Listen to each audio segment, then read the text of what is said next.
Bila kita mulai ya satu sama.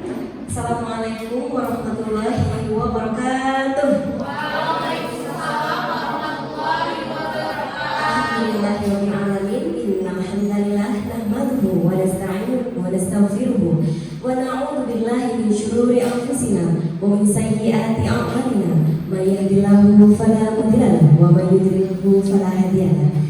Asyhadu an la ilaha illallah wa asyhadu anna Muhammadar Rasulullah la nabiyya ba'da. Yang terhormat Ustaz Rizal Ahmad selaku Kepala SMA IT Insan Mulia Boarding Pringsewu. Yang kami hormati Bapak, Ibu, Ustaz, Ustazah, tenaga pendidik dan kependidikan SMA IT Insan Mulia Boarding School Pringsewu. Alhamdulillahirabbil alamin. Puja puji syukur kehadirat Allah Subhanahu wa taala yang telah memberikan kita negara yang aman, hidup yang nyaman, dan semoga dengan karunia ini tidak membuat kita lupa terhadap saudara seiman kita yang sedang berada dalam kesulitan. Salawat serta salam tak lupa kita sanjung agungkan kehadiran Nabi besar Muhammad Sallallahu Alaihi Wasallam yang telah kita nantikan syafaatnya di yaumul qiyamah nanti. Amin Allahumma amin. Baiklah, Ustadz Ustazah sekalian, hari ini kita telah berkumpul untuk bersama-sama menimba ilmu dengan dua pemateri kita nanti, yaitu Ustadz Rizky Adiwijaya dan Ustazah Septa Putri Nugraha. Dengan acara kita hari ini yaitu diseminasi ADLX dan budaya positif. Semoga nantinya kita dapat mengambil banyak sekali ilmu dari beliau-beliau ini. Baiklah, untuk mendapatkan ridho dari Allah Subhanahu wa taala, marilah kita buka acara pagi hari ini dengan melafazkan basmalah. Bismillahirrahmanirrahim. Kita berlanjut ke acara yang kedua, yaitu tilawah yang akan dibacakan oleh Ustadz Wildan Amani. Kepada beliau dipersilakan. Bismillahirrahmanirrahim. A'udzu billahi minasy syaithanir rajim. Bismillahirrahmanirrahim. Sadaqallahul azim. Sadaqallahul azim, sadaqallahul azim, sadaqallahul azim. Semoga Ustaz-Ustazah yang mendengarkan tilawah dari Ustaz Wildan mendapatkan pahala dari Allah Subhanahu wa taala. Ustaz-Ustazah, untuk acara yang selanjutnya yaitu menyanyikan lagu Indonesia Raya. Ustaz-Ustazah dipersilakan untuk berdiri. Pada Ustazah Bila dipersilakan untuk menjadi penyanyi.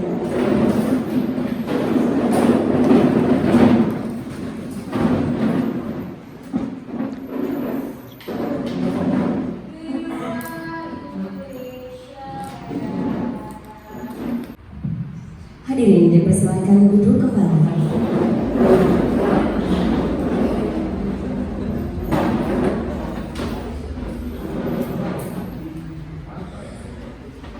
Baiklah, acara yang selanjutnya yaitu sambutan oleh Kepala SMA IT Insan Mulia Boarding School Pringsewu. Kepada Ustadz Rizal Ahmad dipersilakan. Bismillahirrahmanirrahim. Assalamualaikum warahmatullahi wabarakatuh.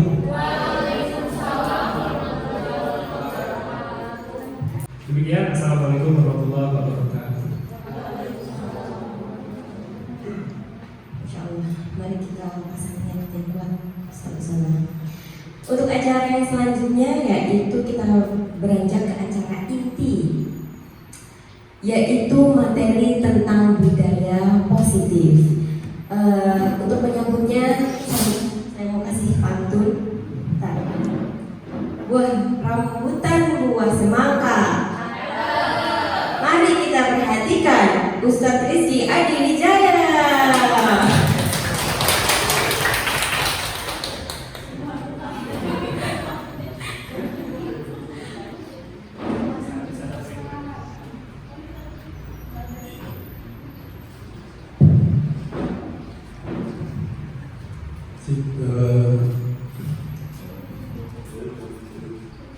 Terima kasih atas pantunnya Ustazah Nur. Saya tidak pandai, mungkin Ustaz Wildan bisa membalasnya. Ustaz, pantunnya dari Zanur 1, 2, 3. Ya baik, saya buka dulu sebelumnya. Assalamualaikum warahmatullahi wabarakatuh. Salam bahagia Bapak Ibu guru. Tabibun. Yang terhormat Ustaz Rizal selaku Kepala SMA ITB Spring Sewu, Bapak Ibu Dewan Guru, tenaga pendidik dan kependidikan SMA ITB Spring Sewu yang insya Allah selalu dalam lindungan Allah, selalu dimudahkan segala urusannya karena telah memudahkan orang lain untuk melaksanakan urusannya. Bapak Ibu, pada kesempatan kali ini sebelumnya saya ingin mengucapkan banyak terima kasih kepada Bapak Ibu Ustaz dan Ustazah yang telah menyempatkan waktunya hadir pada undangan saya dan undangan Ustazah Septa pada pagi hari ini. Dan tak lupa juga saya ucapkan terima kasih kepada Kepala Sekolah Ustaz Rizal atas support-supportnya dalam mendukung saya secara pribadi dalam melaksanakan kegiatan-kegiatan yang berkaitan dengan calon guru penggerak di angkatan 9 ini. Dan tak lupa juga saya juga mengucapkan terima kasih ya kepada Ustazah Adis yang telah support menyediakan snack kemudian kopi supaya kita lebih semangat lagi pada pagi hari ini. Ustaz dan Ustazah, sebagai informasi, tambahan informasi bahwasanya calon guru penggerak badan guru penggerak Provinsi Lampung sudah membuka untuk penerimaan calon guru penggerak di angkatan 11. Saya mengajak teman-teman yang sudah memenuhi syarat ya, baik secara administrasi ataupun keinginan yang diundang oleh di daporitnya yang sudah diundang untuk bisa bergabung dengan kami di guru penggerak angkatan 11. Semoga Ustaz dan Ustazah dimudahkan jalannya, diberikan motivasi lebih untuk dapat ikut bergabung. Awalnya juga saya secara pribadi ya, saya juga daftar atau tidak ya, saya juga ragu-ragu Ustaz Ustazah, karena waktu itu ditugaskan oleh kepala sekolah, akhirnya saya mendaftar. Tapi itu motivasi awal Ustaz. Seiring berjalannya waktu, kita akan bertemu dengan teman-teman kita di luar sana yang mempunyai effort lebih. Bahkan nanti kita bakal tersadar guru TK, mulai dari TK ya, guru TK, guru SD, SMP, tapi mereka, kita yang SMA, tapi mereka memiliki effort yang luar biasa, semangat yang luar biasa. Guru-gurunya sudah tidak muda lagi, rata-rata guru TK, guru SD itu sudah senior semua. Tapi saya perhatikan mereka memiliki semangat yang luar biasa, dan itu menjadi pemicu untuk saya supaya tidak mau kalah dengan teman-teman saya, rekan sejawat saya di calon guru penggerak angkatan 9. Itu Ustaz. Kemudian untuk agenda pada pagi hari ini, insya Allah adalah diseminasi. Saya sendiri yang akan melakukan diseminasi, tapi saya ingin kita di sini seperti diskusi Ustaz.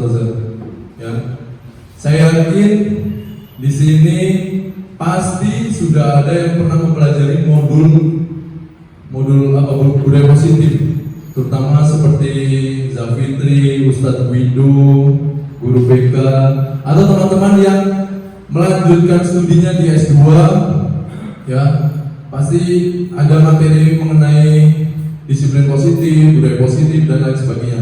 Saya yakin kita bisa sharing, bertukar pikiran dan pendapat ketika kita memulai diskusi ini. Ya baik Ustaz Azhar, pada pagi hari ini saya akan menyampaikan materi mengenai budaya positif. Namun sebelum itu, SPP nanti aja Ustaz.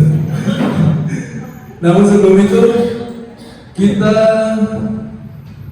buat dulu kesepakatan kelas, ya.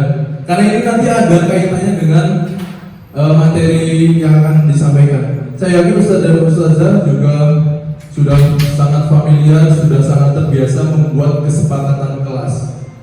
Di kelas mungkin pada saat awal pembelajaran, awal semester. Ya. Namun saat ini kita coba buat kesepakatan kelas yang intinya itu tidak melenceng kemana-mana. Intinya itu ada di kelas ini saja, supaya tidak melebar kemana-mana.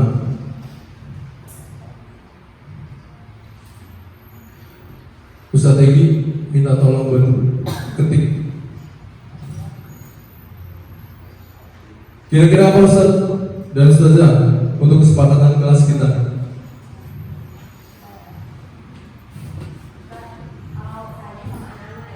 Ya, Ustaz.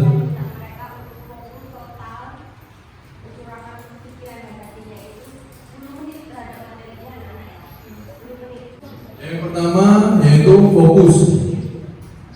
Selanjutnya ada yang ingin menambahkan pendapatnya, Ustaz Gulo?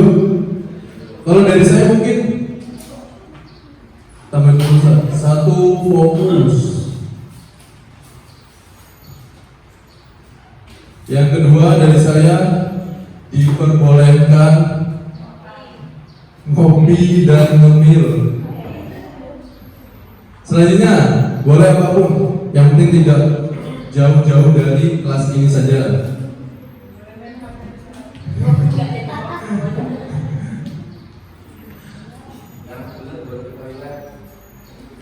Boleh izin ke toilet.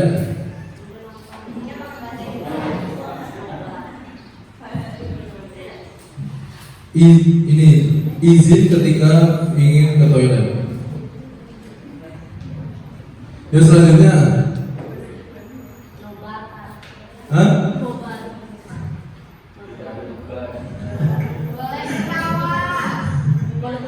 Boleh tertawa dengan bahagia seperti Zadila. Ya apalagi? Mungkin 5 saja mungkin. Satu lagi. Kira-kira apa Ustaz? Ustazah?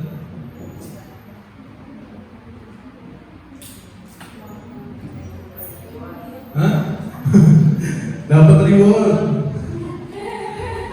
reward dari kepala sekolah.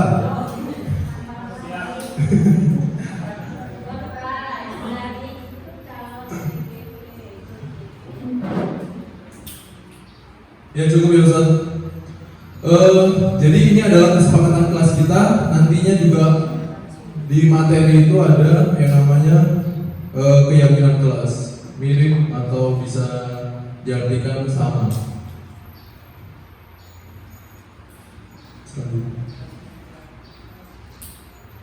Yang selanjutnya, tenangkan hati dan pikiran,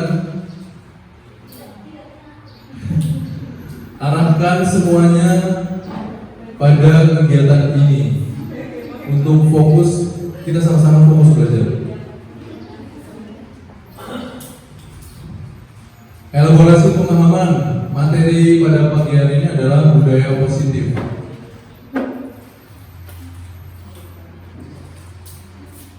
Untuk pertanyaan pemantik, setuju atau tidak, ya Ustaz dan Ustazah, hukuman dapat mendisiplinkan anak. Yang kedua, setuju?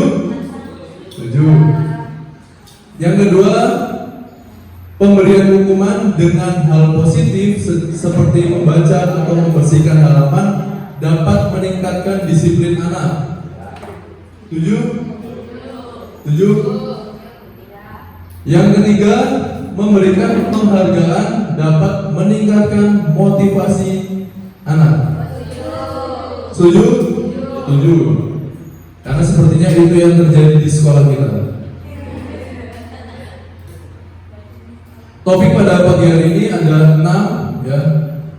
Yang pertama disiplin positif, nilai-nilai kebajikan universal, teori motivasi, hukuman dan penghargaan serta restitusi, keyakinan kelas, kebutuhan dasar manusia, restitusi melalui 5 posisi kontrol kita sebagai guru, dan yang terakhir adalah segitiga restitusi dalam menghadapi permasalahan.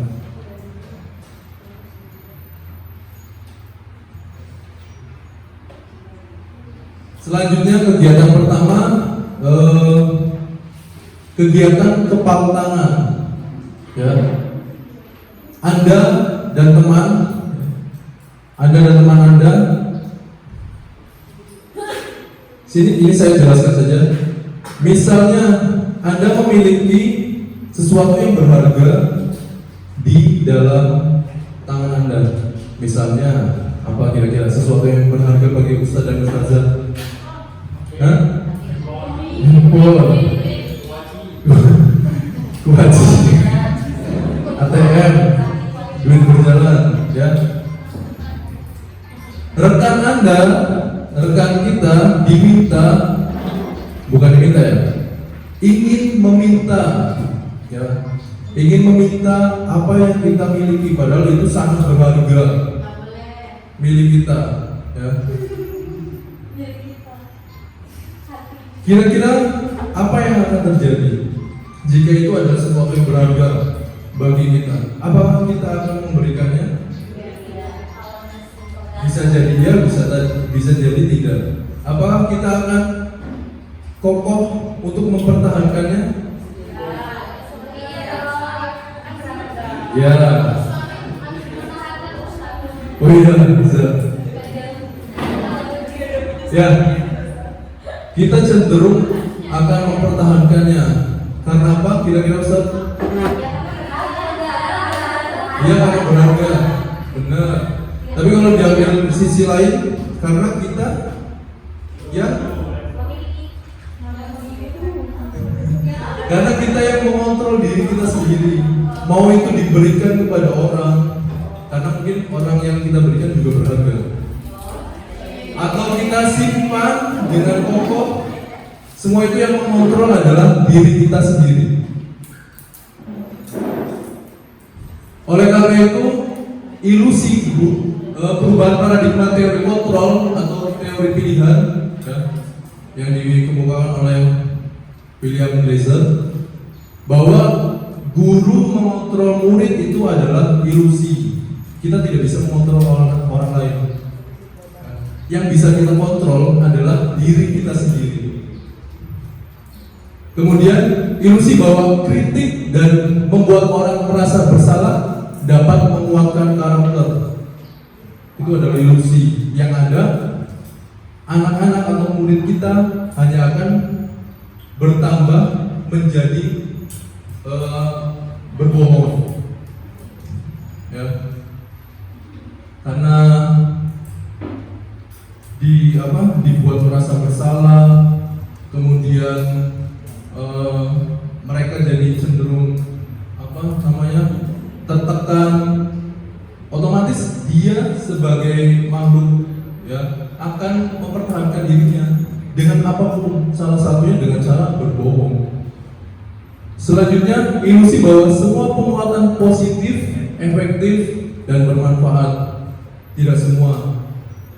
Contohnya seperti memberikan iming-iming, ya, untuk melakukan sesuatu.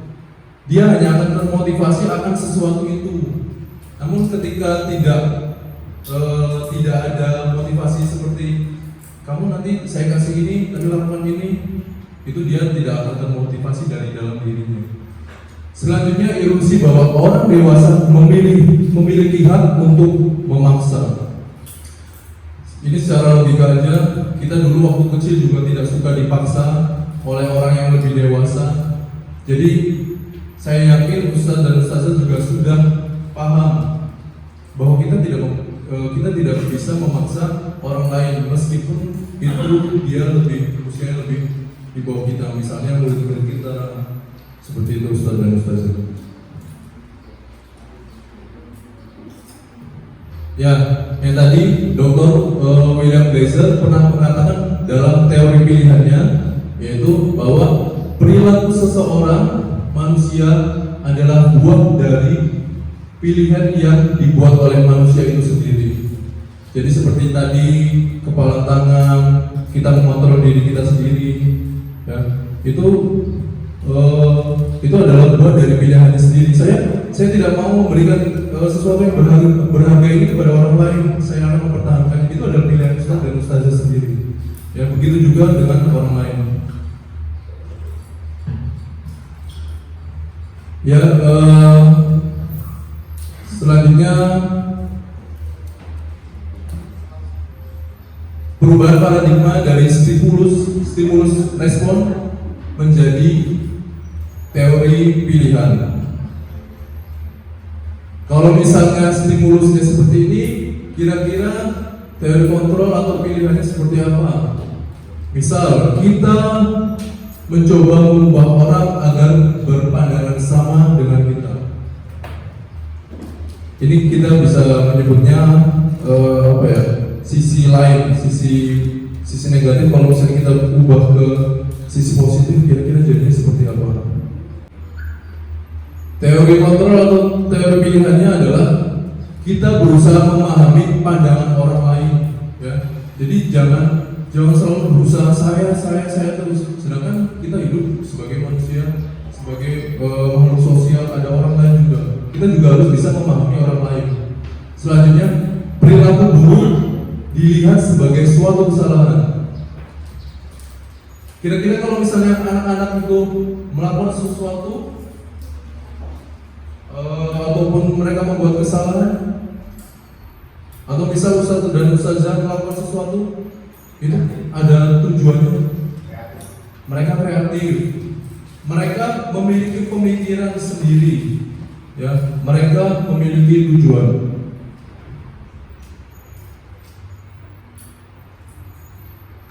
Ya, semua perilaku memiliki tujuan. Kemudian orang lain bisa mengontrol saya, padahal sebenarnya tidak. Hanya saya atau Anda yang bisa mengontrol diri Anda sendiri. Selanjutnya, saya bisa mengontrol orang lain. Anda tidak bisa mengontrol orang lain. Pemaksaan ada pada saat bujukan gagal. Kolaborasi menciptakan pilihan-pilihan baru. Jadi daripada memaksa, lebih baik kita berkolaborasi untuk memunculkan ide atau gagasan baru. Saya yakin kalau kita, ya, Ustaz dan Ustazah, guru-guru yang super, masih muda-muda, ya, Ustazah Dila yang sangat lincah, kalau kita berkolaborasi dengan Ustazah Dila, pasti semuanya beres. Ide-ide akan bermunculan dengan sendirinya. Kemudian selanjutnya, model berpikir menang kalah. Model berpikir positif, menang. Selanjutnya, disiplin. Ketika mendengar makna kata disiplin, apa yang terbayang pada diri Ustaz dan Ustazah? On time. Teratur, tertib, aturan, ya. Pasti kalau disiplin langsung berhubungan dengan aturan. Terus apa lagi? Ketika ada aturan, kita merasa nyaman atau tidak? Tertekan, berarti kita merasa tidak nyaman. Terus apa lagi?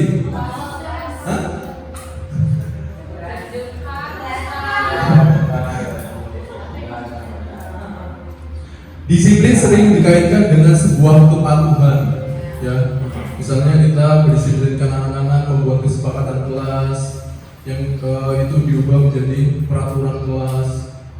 itu cenderung menyuruh atau menghendaki anak supaya patuh pada kita. Ya. Makna disiplin berasal dari kata bahasa Latin yaitu disiplina yang artinya belajar. Kemudian disiplin diri membuat orang menggali potensinya menuju sebuah tujuan apa yang dia hargai. Namun dalam budaya kita, makna kata disiplin telah berubah menjadi sesuatu yang dilakukan seseorang pada orang lain untuk mendapatkan kepatuhan. Kecenderungan umum adalah menghubungkan kata disiplin dengan ketidaknyamanan, bukan dengan apa yang kita hargai, pencapaian suatu tujuan mulia. Ya. Jadi memang sulit, Ustaz, membuat anak-anak, bahkan membuat diri kita sendiri menghargai dirinya sendiri. Jadi kalau misalnya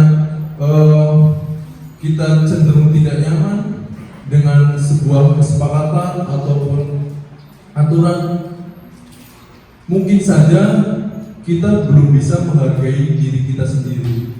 Misal jam ngajar jam 7.30 ya. Kemudian kita bersusah payah untuk datang jam 7.30, gerbang ditutup, ya kan? Padahal sebenarnya bukan masalah gerbang ditutupnya, bukan masalah bukan masalah kita berangkatnya, tapi masalah tanggung jawab kita kepada anak-anak. Kalau misalnya kita menghargai diri kita sendiri, menghargai anak-anak yang telah menunggu kita, ya, kita akan lebih termotivasi.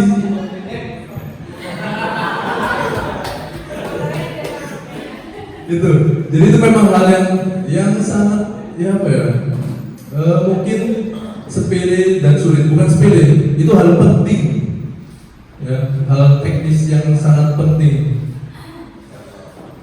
Selanjutnya, ya, nilai-nilai kebajikan universal. Nilai kebajikan itu adalah sifat-sifat positif manusia yang merupakan tujuan mulia yang ingin dicapai oleh setiap individu, dan nilai-nilai tersebut bersifat universal. Jadi kalau misalnya nilai-nilai kebajikan itu banyak, ada 6 organisasi, dan salah satunya adalah profil pelajar Pancasila. Ya, jadi misalnya contoh-contoh nilainya seperti disiplin, kemudian bertanggung jawab, ya, itu ada banyak sekali, Ustaz. Tapi di sini kita cukup fokus saja pada nilai-nilai kebajikan universal dari profil pelajar Pancasila, karena di situ sudah lengkap, maksudnya lengkap dalam arti secara umumnya, misalnya beriman, bertakwa kepada Tuhan Yang Maha Esa, dan berakhlak mulia. Di situ kan sudah kalau saya turunannya itu sudah banyak, sudah lengkap. Kita berarti kalau misalnya seperti berkarakter baik itu masuk ke dimensi pertama. Kemudian menjadi anak yang bertanggung jawab, kira-kira masuk mana? Dimensi 1 masih. Kemudian menjadi anak yang kreatif, ya, itu semuanya sudah masuk ke dalam profil pelajar Pancasila jika kita menurunkannya lebih banyak.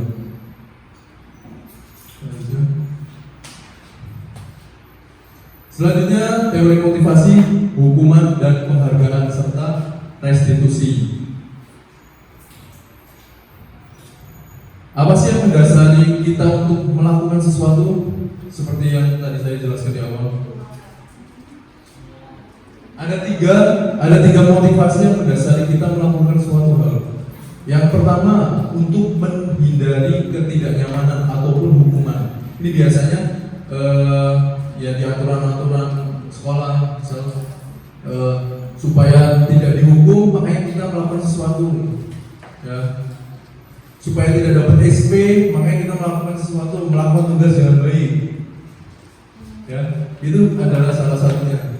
Supaya tidak dipanggil, maka kita akan melakukan sesuatu. Kemudian nomor yang kedua, untuk mendapatkan imbalan dari orang lain, ya, reward, hadiah. Mungkin kira-kira kalau misalnya kita dikasih reward, hadiah, itu senang atau enggak? Senang kan? Ya. Kemudian yang ketiga, motivasinya adalah untuk yang tadi, menghargai diri sendiri. Ya. Kira-kira kalau misalnya di sekolah kita, kira-kira peringkat nomor berapa? Satu. Yang lain? Dua. Kalau Ustadz Adrian kayak nomor 3, karena dia sangat menghargai diri sendiri. Untuk poin 1 dan 2 itu adalah motivasi dari luar, eksternal, ya. Motivasi eksternal misalnya seperti ya itu tadi, melalui aturan-aturan, kemudian melalui reward, hadiah dan lain sebagainya. Dan kalau misalnya motivasi internal itu adalah tujuan kita, ya. Membangun itu memang sulit. Tujuan disiplin positif. Bagaimana caranya kita membangun motivasi kepada anak-anak kita supaya mereka itu bertanggung jawab itu atas dirinya sendiri, bukan karena suatu reward atau suatu supaya tidak dihukum sama ustazahnya, sama ustaznya, sama saya. Ya. Membangun itu perlu proses yang panjang. Gimana sih caranya supaya anak itu bisa membuang sampah itu pada tempatnya? Habis makan tinggal makan di depan kelas, di koridor, makan jajan. Orang yang pergi sampahnya ketinggalan, tidak ikut pergi. Itu yang sulit. Bagaimana caranya kita menumbuhkan itu? Padahal di situ ada nilai kebajikan tadi, yaitu kebersihan. Ya. Nilai kebajikan, kebersihan. Bagaimana cara menanamkan supaya anak-anak itu terbiasa bersih? Itu memang sulit dan butuh proses. Merdeka, menurut Ki Hajar Dewantara, merdeka itu artinya tidak hanya lepas dari perintah, akan tetapi juga cakap memerintah dirinya sendiri. Ki Hajar Dewantara, pemikir konsep keteladanan sikap merdeka. Ya. Jadi bukan hanya lepas dari perintah. Kalau bisa di sekolah ini adanya keyakinan sekolah, keyakinan kelas. Tidak ada yang namanya peraturan. Ya. Karena apa? Karena kita sudah meyakini dari dalam diri kita sendiri bahwa kitalah yang membuat perintah untuk diri kita sendiri. Seperti itu. Kira-kira bisa atau tidak Ustaz dan Ustazah? Insya Allah kita sama-sama belajar. Allahu Akbar.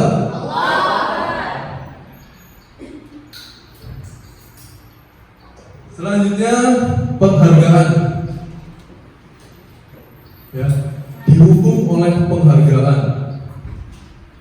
Semua penghargaan berlaku sama dengan hukuman, dalam arti meminta atau membujuk seseorang melakukan sesuatu untuk memenuhi suatu tujuan tertentu dari orang lain. Ya, seperti tadi yang sudah saya jelaskan, penghargaan itu menghukum, kemudian penghargaan itu mengurangi ketepatan, penghargaan tidak efektif, penghargaan merusak hubungan. Misalnya,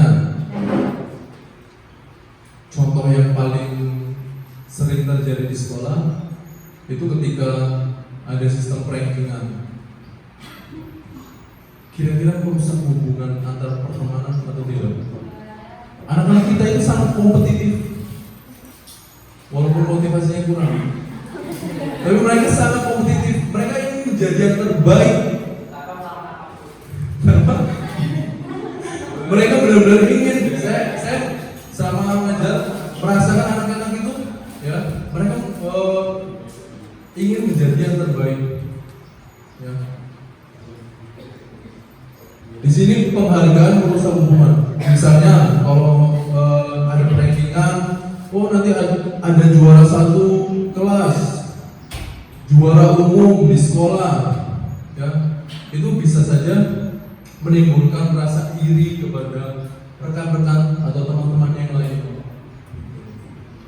Kemudian penghargaan mematikan kreativitas. Kira-kira kenapa Ustaz? Penghargaan mematikan kreativitas. Karena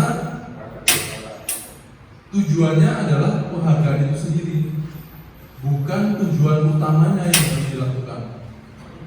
Bisa saja anak-anak itu berusaha membuat hati ustaz dan ustazah senang. Yang penting saya mendapatkan penghargaan, cap bintang. Ya. Bukan karena motivasi utama. Misal melakukan tugas, mengerjakan tugas, ya. Tapi karena diiming-imingi atau dibujuk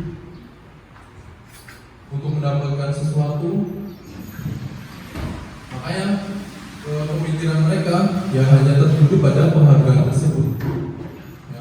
Padahal sebenarnya kalau seseorang anak itu berhasil mencapai prestasinya, kita disebut sebagai guru. Kan kalau guru itu kalau di filosofis pendidikan biasa tahu apa sebenarnya? Guru menuntun, ya, menuntun segala kodrat, ya. Menuntun anak, menuntun segala kodrat anak sesuai dengan kodrat alam dan kodrat zaman untuk hidup sebagai manusia dan sebagai anggota masyarakat.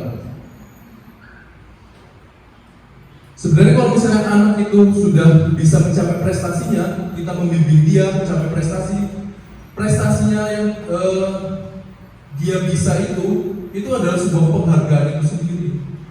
Tapi kalau misalnya kita memberikan penghargaan atau memberikan iming-iming hadiah ketika dia padahal bisa mencapai prestasinya, sesungguhnya itu sama saja kita tidak yakin, kita tidak percaya bahwa dia bisa melakukannya. Motivasi atau prestasi yang dia capai itu adalah penghargaan bagi dirinya sendiri. Pada saat mencapainya, saya yakin anak-anak itu akan merasa sangat senang, akan merasa sangat bahagia.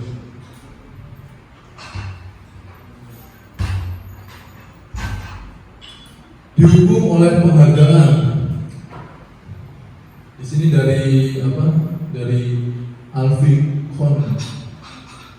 Saat kita berulang kali menjanjikan hadiah kepada anak-anak agar berperilaku bertanggung jawab atas atau kepada seorang murid agar mempelajari sesuatu yang baru, atau kepada seorang karyawan agar melakukan pekerjaan yang berkualitas, kita sedang berasumsi bahwa mereka tidak dapat melakukannya.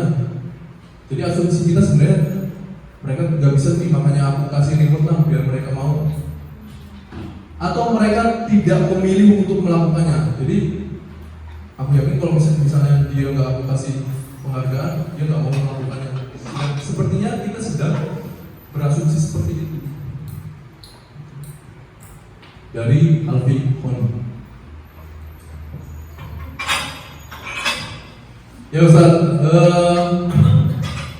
sekarang coba kita melihat perbedaan hukuman atau konsekuensi. Mencatat 100 kali di buku kalimat "Saya tidak akan terlambat lagi karena terlambat ke sekolah". Hukuman apa? Hukuman. Selanjutnya, saya mengelilingi lapangan basket, lalu mengelilingi lapangan basket 2 kali karena terlambat hadir di sekolah. Hukuman atau konsekuensi? Hah? Konsekuensi, hukuman. Ya, selanjutnya nanti kita buka tirainya nanti. Murid diminta untuk push up 15 kali karena tidak menggunakan masker ke sekolah.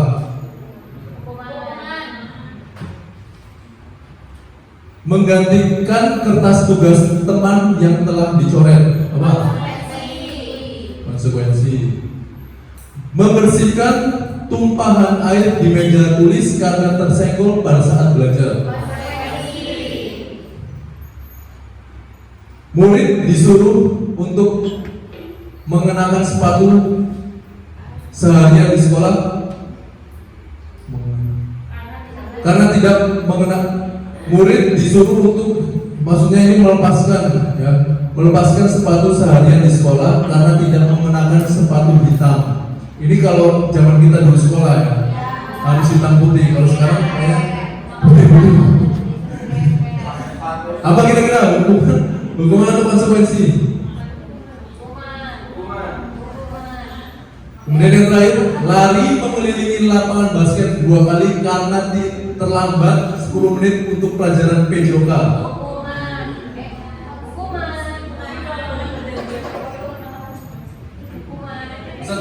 Ustaz dan Ustazah, saya yakin menemukan apa kayak perbedaan. Oh, di sini intinya ada keterkaitan antara ini dan ini, ya kan? Yuk kita buka tirainya Mas Egi ke bawah. Next. Ini ke bawahnya. Next lah. Ya.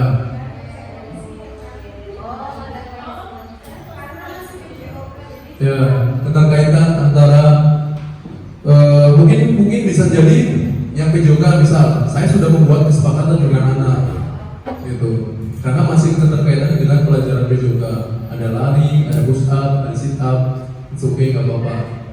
Tapi kalau misalnya guru apa ya, kira-kira guru sejarah, kira-kira kalau suruh lari keliling lapangan tepat atau tidak? Tidak. Mungkin Ustaz dan Ustazah bisa memberi konsekuensi lain melalui kesepakatan yang telah dibuat di kelas Ustaz dan Ustazah. Ya, ini sebagai gambaran dari Ustaz dan Ustazah. Saya tidak langsung menyuruh Ustaz dan Ustazah langsung harus seperti ini, tidak. Kita sama-sama berdiskusi, membuka pikiran. Sebenarnya mana sih yang tepat untuk kita lakukan seperti itu.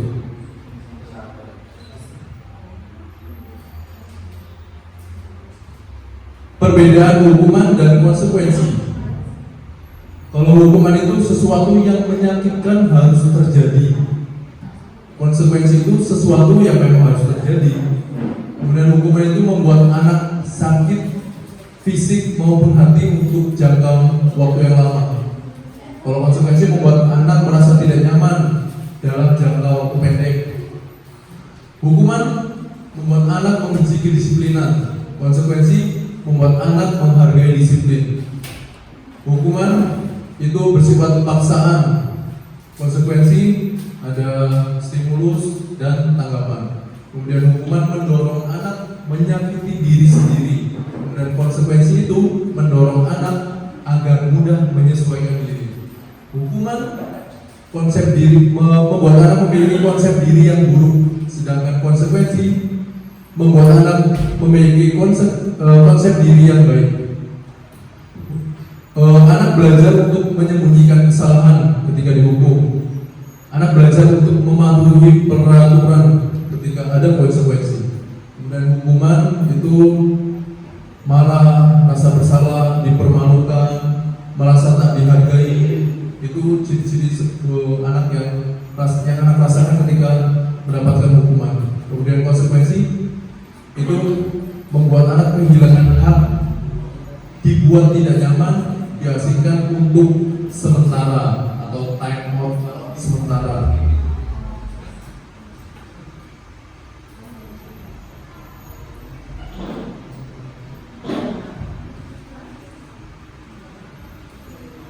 Ya, selanjutnya di sini ada hukuman, konsekuensi, dan restitusi.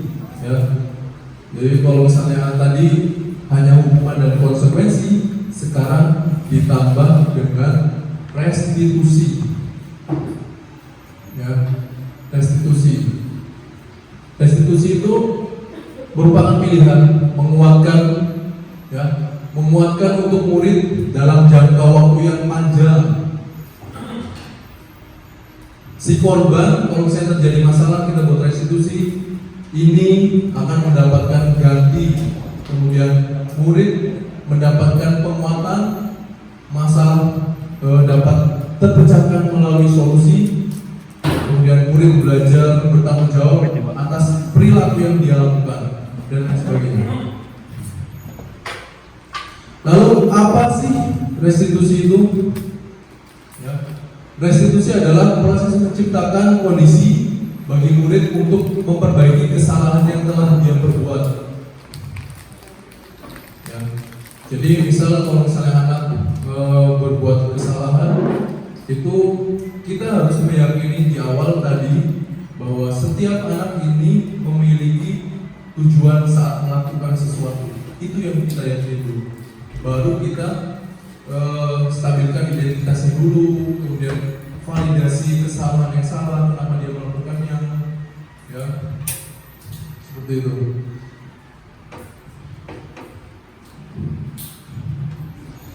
Selanjutnya ciri-ciri restitusi, bukan untuk menebus kesalahan, namun untuk belajar dari kesalahan. Yang kedua, memperbaiki hubungan. Yang ketiga, tawaran bukan paksaan. Yang keempat, restitusi itu menuntut untuk melihat ke dalam diri murid. Kemudian restitusi itu mencari kebutuhan dasar yang mendasari tindakan. Ya, nanti ini ada kaitannya dengan materi selanjutnya. Kemudian restitusi diri adalah cara yang paling baik. Restitusi fokus pada karakter, bukan tindakan. Restitusi fokus pada pencarian solusi. Restitusi mengembalikan murid yang berbuat salah pada kelompoknya. Ya, selanjutnya keyakinan kelas. Mengapa tidak peraturan saja? Mengapa harus keyakinan kelas? Ya. Yang pertama, mengapa kita memiliki peraturan harus menggunakan helm bila mengendarai kendaraan roda 2? Ada yang memiliki pendapat supaya tidak ditilang. Kebanyakan orang menjaga keamanan diri. Terus apa lagi? Supaya mukanya tidak panas, biar enggak belang. Terus apa lagi? Biar rambutnya tidak cakar-cakar, ya. Kemudian yang kedua, mengapa kita memiliki peraturan 3M, menggunakan masker dan lain sebagainya, menjaga jarak saat COVID melanda? Mengikuti peraturan.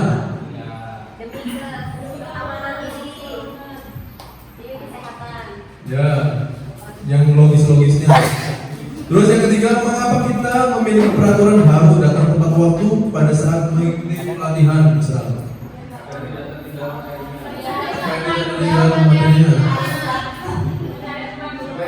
Mencari posisi duduk yang enak. Malu jika udah terlambat, logis. Coba kita lihat yang pertama, mengapa kita memiliki peraturan harus menggunakan helm bila mengendarai kendaraan roda 2?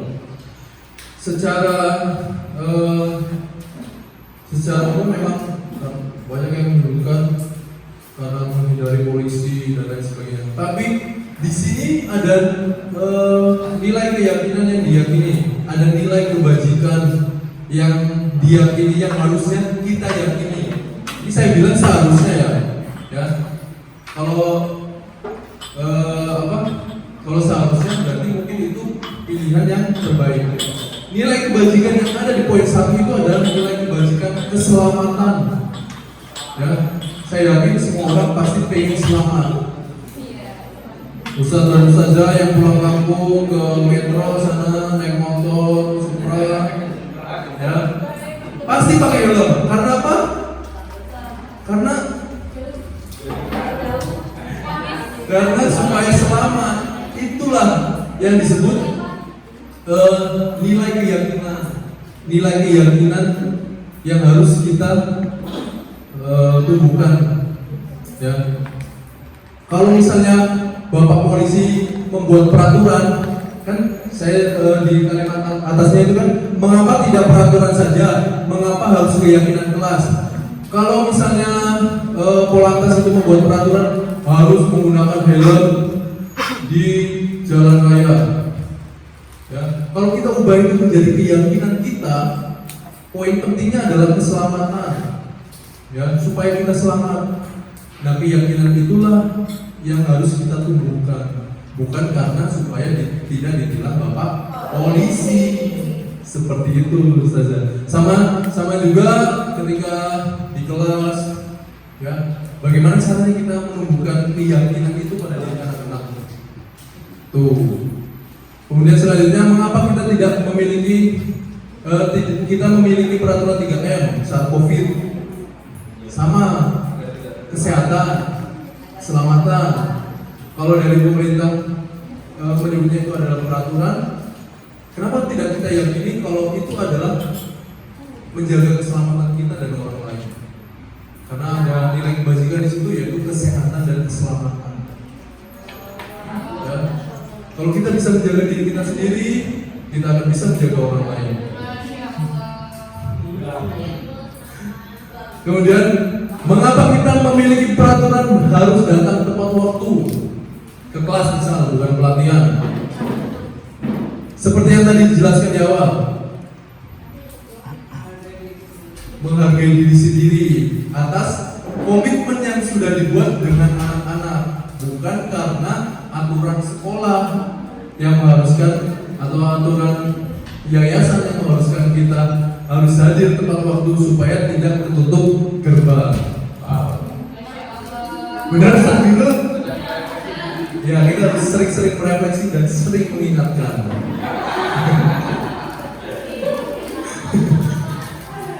Ya, jadi di situ ada nilai kebajikan. Misalnya di poin 3, nilai kebajikannya kira-kira apa? Kalau tadi kan yang pertama keselamatan, kedua kesehatan dan keselamatan. Yang ketiga apa kira-kira? Ya, disiplin, tanggung jawab, komitmen, lengkap di situ. Ya, makanya kita mulai sekarang harus fokus kepada keyakinan, ya, dari dalam diri, bukan hanya berfokus pada peraturan. Kalau ada peraturan harus datang tepat waktu, harus masuk kelas. Di situ kita ambil sisi positifnya. Di situ ada keyakinan apa sih yang ada dalam diri kita seharusnya. Ya.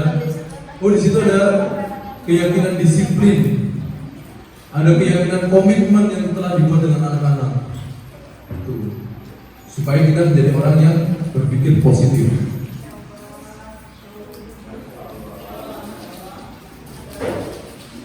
Ya, selanjutnya di sini ada urutan mulai dari peraturan kelas, itu di situ ada menjadi keyakinan kelas, kemudian membuat lingkungan yang positif. Cara membuat lingkungan positif itu tadi menjadi diri yang pribadi yang positif dulu. Kemudian timbullah dalam satu sekolah ini menjadi sekolah yang memiliki kebudayaan positif. Tidak hanya berpaku pada aturan, tapi berfokus pada keyakinan.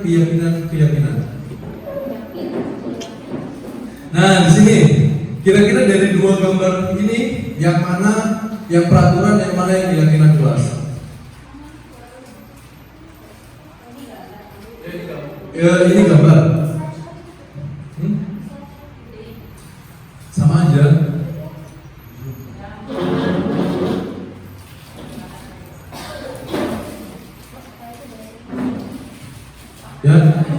sama-sama kesepakatan kelas, tapi biasanya kan mirip-mirip peraturan, kesepakatan yang ada konsekuensinya. Yang kiri atau yang kanan? Ini sebelah kiri yang hijau apa? Yang background hijau. Peraturan atau keyakinan? Peraturan. Yang sebelah kanan? Hah? Yang sebelah keyakinan kelas. Apa Ustaz? Coba jawab dengan yakin. Yang sebelah kiri ya apa? Peraturan atau keyakinan? Peraturan. Yang sebelah kanan? Ya, pinter sekali saudara-saudara. Kayak udah pada pinter semua nih, kayak udah cukup.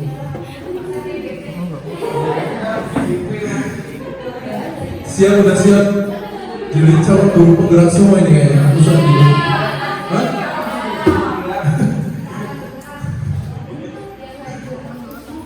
Coba ini dulu kita sebelum lanjut kita tes semangat dulu ya.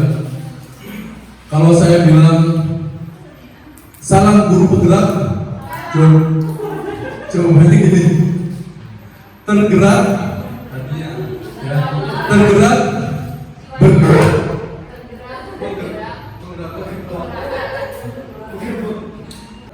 Kalau saya bilang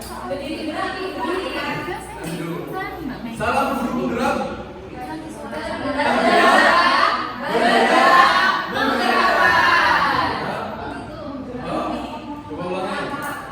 salam guru penggerak.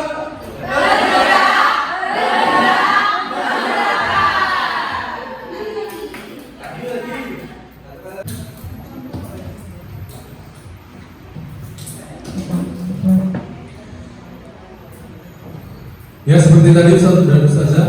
Selanjutnya kita lihat perbedaan peraturan dan keyakinan kelas. Misal, selalu kembalikan buku ke tempatnya. Kira-kira keyakinan kelasnya apa? Nilai kebajikannya apa? Hah? Disiplin. Nilai kebajikannya? Rapi. Terus apa lagi? Sama aja kalau kita meminjam. Tanggung jawab. Coba kita lihat.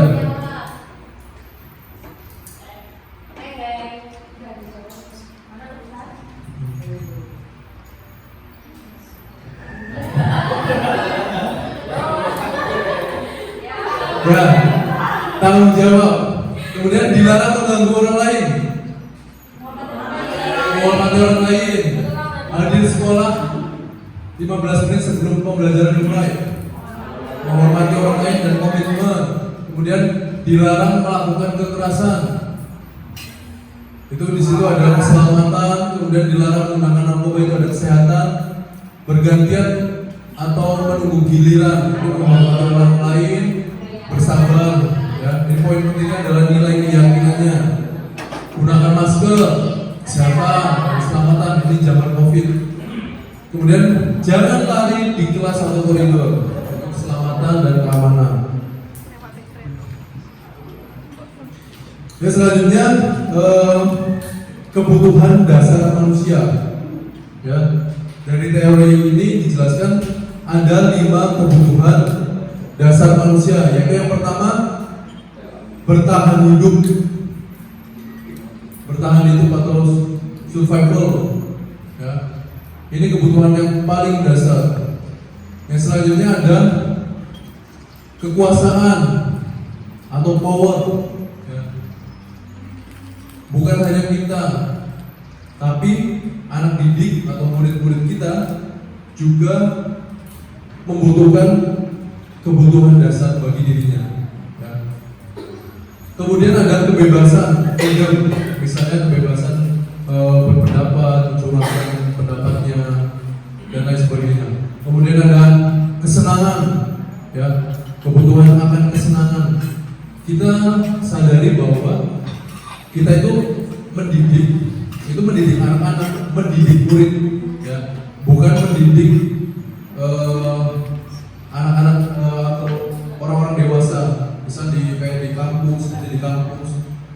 yang kita didik sejatinya adalah murid yang usianya masih di bawah kita, dan mereka juga membutuhkan yang namanya kesenangan, fun, humor, ya, rasa humor.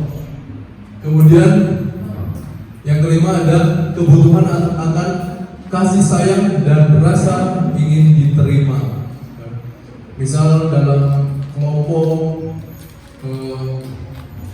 anak-anak biasanya cenderung kalau misalnya bukan di kelompok yang sama, itu biasanya mereka cenderung untuk minder, ya, bukan ibaratnya bukan gengnya, ya. Tapi kalau misalnya tapi pada dasarnya mereka itu ingin ingin dipedulikan, ya, ingin dipedulikan. Oleh karena itu mereka juga butuh rasa ingin diterima, rasa kasih sayang, baik di keluarga maupun di sekolah. Nah, 5 kebutuhan dasar inilah yang juga mempengaruhi perilaku anak-anak murid kita. Contohnya seperti tadi, anak-anak itu ketika melakukan kesalahan atau berbuat salah, bisa saja salah satu dari 5 kebutuhan dasarnya itu tidak terpenuhi. Misalnya anak-anak di kelas membuat kegaduhan di kelas, yang itu kalau dia membuat kegaduhan itu membuat dia itu senang, ya. Nah, tugas kita sebagai guru itu menuntun dia. Oh, ternyata memberi pengertian kepada dia. Oh, ternyata bukan hanya membuat kegaduhan kamu bisa mendapatkan kesenangan, tapi ada cara lain. Ya. Nah, disitulah tugas guru, tugas kita sebagai guru untuk menuntun mereka, untuk mengarahkan mereka, ya, ke sesuatu atau hal yang positif. Semua tindakan mereka memiliki tujuan, itu yang harus kita yakini. Ya. Misal, atau yang kedua, misalnya saya ambil contoh penguasaan. Ya. Ini biasanya berkaitan dengan aktualisasi diri, kemudian hobi mereka. Ya. Biasanya kalau mereka anak-anak di organisasi itu mereka cenderung bisa memimpin. Ya. Sebenarnya anak-anak kita itu butuh itu juga. Makanya kadang anak-anak merasa ingin diakui bahwa mereka itu sebenarnya memiliki potensi. Hanya saja maka dari itu tugas kita sebagai guru harus memahami kebutuhan dasar setiap murid. Ini anak ini apa sih kebutuhannya? Itulah tugas kita sebagai guru. Yang kelima yaitu 5 posisi kontrol. Nah, ini kaitannya sangat berkaitan dengan kita sebagai guru. 5 posisi kontrol itu, yang pertama ada penghukum. Ketika anak ada masalah, posisi kontrol apa yang kita terapkan? Yang kedua, membuat orang merasa bersalah. Yang ketiga, teman kita dan murid bisa saja menjadi teman di saat-saat tertentu. Yang keempat, posisi kontrol sebagai pemantau. Dan yang kelima, posisi kontrol sebagai manajer. Ya, kita contoh kalau misalnya sebagai penghukum itu biasanya gurunya itu berbuatnya itu menghardik, menunjuk, menyakiti hati. Kalau membuat orang merasa bersalah biasanya menceramahi, ya. Kemudian kalau posisi sebagai teman itu biasanya membuat alasan-alasan untuk muridnya. Kalau pemantau biasanya menghitung dan mengukur. Manajer itu biasanya mengajukan pertanyaan-pertanyaan yang reflektif, solutif. Selanjutnya, biasanya kalau misalnya kita sebagai penghukum kata-kata yang dikeluarkan itu, kalau kamu tidak melakukan, awas ya, awas lo, ya. Kalau orang membuat orang merasa bersalah, kamu seharusnya sudah tahu ibu, ya pokoknya membuat orang merasa bersalah. Kemudian selanjutnya, kalau kita sebagai teman, biasanya cenderung seperti apa, friendly, mengajak anak-anak untuk melakukan sesuatu. Kemudian pemantau, biasanya mereka selalu mengingatkan akan aturan-aturan, ya, seperti kamu tahu nggak apa peraturannya, dan biasanya cenderung mengamati anak-anak, ya. Kemudian posisi manajer, apa yang biasanya pertanyaannya, apa yang kita yakini, kembali lagi kepada keyakinan kelas tadi, ya. Ketika anak berbuat salah, kamu tahu nggak sih apa sih sebenarnya yang menjadi keyakinan kelas kita? Kalau misalnya kamu berkelahi, kalau misalnya kamu mengejek temannya, sesuai tidak dengan keyakinan kelas kita? Apakah dengan mengejek itu menghormati teman, menghormati orang lain? Nah, di situ kita mengembalikan anak kepada identitasnya, ya. Mengembalikan anak supaya yang tadi berbuat salah bisa mencari solusi, seperti itu. Nah, selanjutnya di sini ada pertanyaan, dan kira-kira siapa yang mengatakannya? 5 posisi kontrol tadi. Pertanyaannya, pernyataannya seperti ini: saya kecewa sekali dengan kamu. Kira-kira siapa yang mengatakan? 5 posisi kontrol tadi. Ada penghukum, pembuat rasa bersalah, teman, pemantau, dan manajer. Pembuat rasa bersalah. Kita lihat. Ya. Tepuk tangan dulu. Dan selanjutnya, kamu tidak pernah benar melakukannya. Hah? Penghukum. Coba kita lihat. Penghukum. Ya. Selanjutnya, ayo lakukan demi ibu dan bapak. Hah? Sebagai ada yang jawab manajer, ada yang jawab teman, yang lainnya apa kira-kira? Neto, yeay. Dan selanjutnya, apakah kamu mau mendapatkan stiker bintang dari hari ini?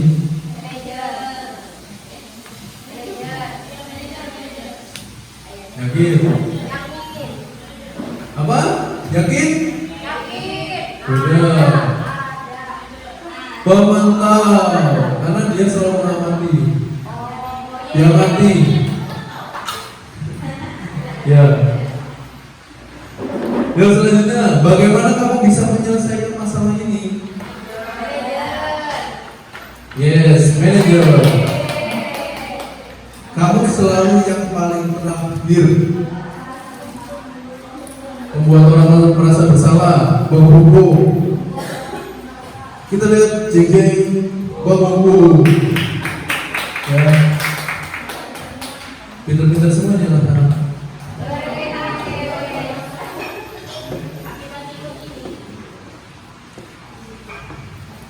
Ya, selanjutnya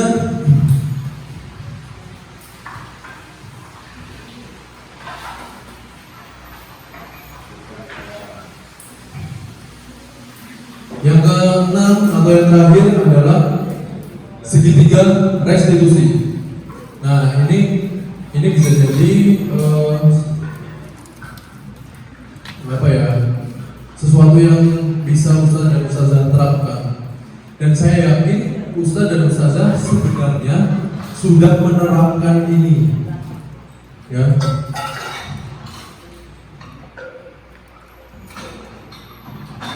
Segitiga restitusi itu ada 3 bagian ya.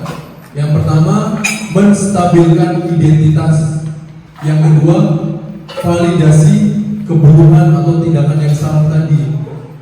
Nah, tadi kan ada 5 kebutuhan dasar manusia. Nah, biasanya anak melakukan kesalahan itu untuk memenuhi 5 kebutuhan dasarnya. Ya. 5 kebutuhan dasar sudah terpenuhi belum? Kenapa?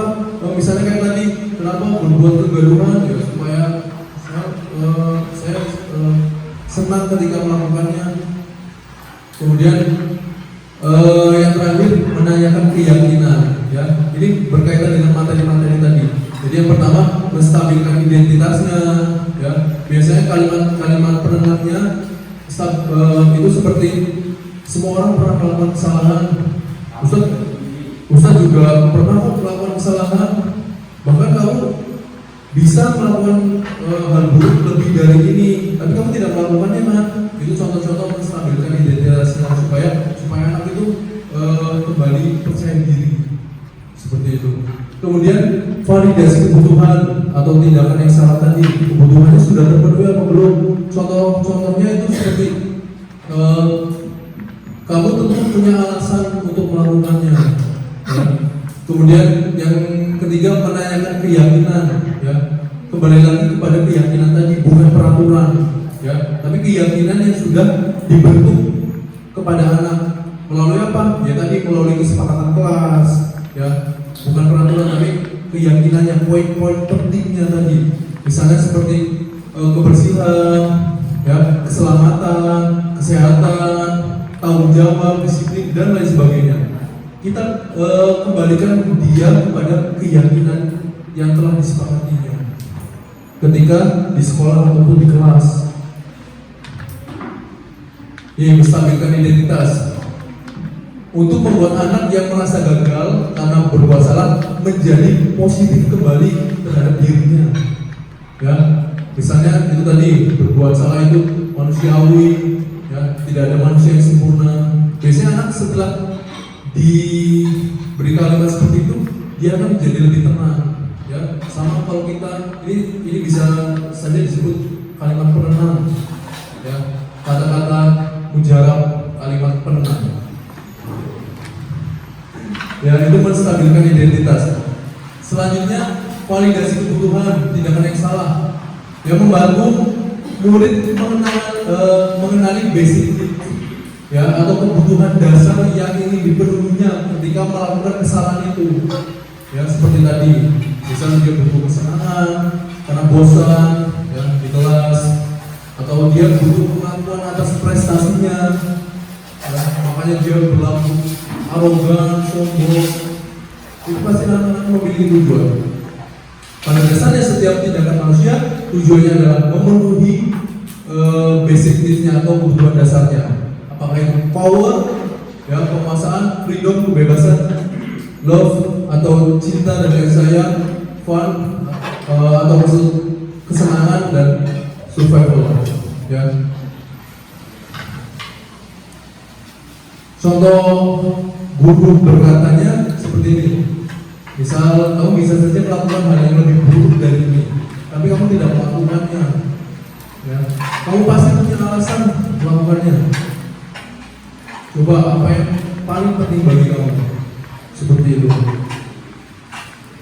Kemudian menanyakan keyakinan. Nah, kembali lagi setelah distabilkan, ya, setelah itu kembali lagi ke keyakinannya. Ketika melakukan, kita kaitkan itu dengan keyakinan yang berhubungan. Ya, misalnya seperti tadi, anak-anak berbuat kegaduhan, kita ajak mereka diskusi, bisa dipanggil, ya, berbicara berdua. Ya, karena kalau misalnya kita langsung sama saja itu menghukum mereka di depan anak-anak. Kita ajak mereka ngobrol, ya, kemudian tanyakan keyakinannya yang berkaitan dengan kegaduhan tadi. Kira-kira itu menghormati orang lain atau tidak, membuat orang lain tidak nyaman atau tidak, seperti itu. Terus keyakinan kelasnya apa sih kira-kira yang berkaitan dengan ini? Bisa dia jawab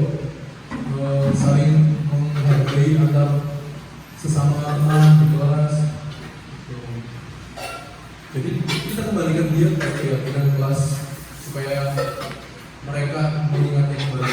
Karena ya kita sebagai guru sejatinya hanya bisa terus menuntun mereka, mengingatkan mereka secara terus menerus. Contoh guru berkatanya, apa nilai yang kita percaya di kelas, nilai keyakinan apa yang kita percaya di kelas, seperti itu.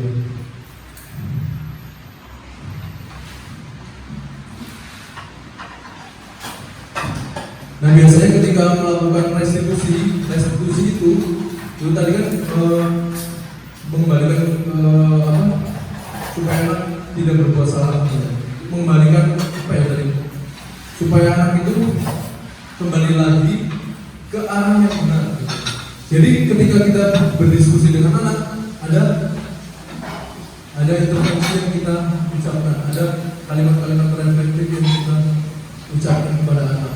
Ini contohnya seperti ini. Apakah kamu ingin berbuat lebih baik? Ya. Jadi kalian kata-kata yang ditanyakan itu kata-kata yang bermakna. Jangan hanya asal menyalahkan anak.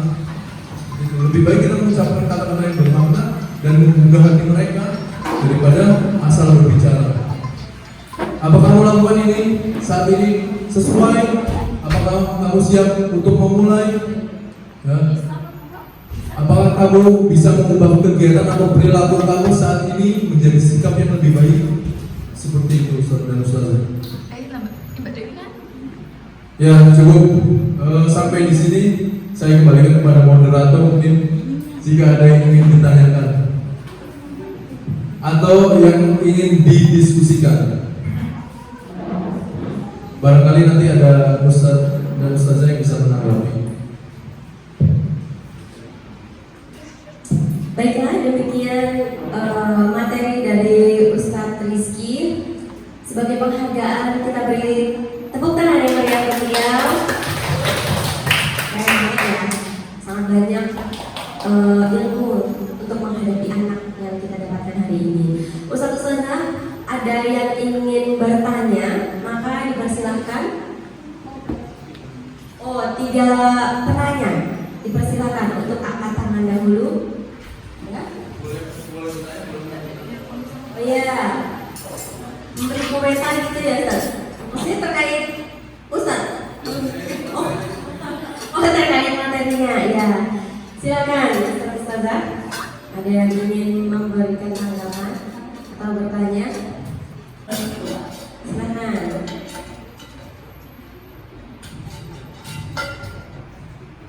Assalamualaikum warahmatullahi wabarakatuh.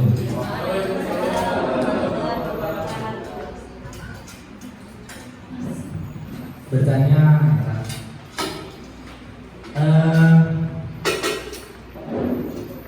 Ustadz Rizky Hadi Wijaya yang saya hormati, dan juga narasumber yang luar biasa yang sudah membuka pikiran kita semua tentang apa sih budaya positif. Budaya positif ya kan? Budaya positif itu kan konotasinya adalah budaya yang dianggap itu normal atau baik menurut saya. Menurut pandangan kita itu adalah norma di masyarakat yang memang memiliki nilai-nilai yang baik untuk kita jalani. Masalahnya hari ini adalah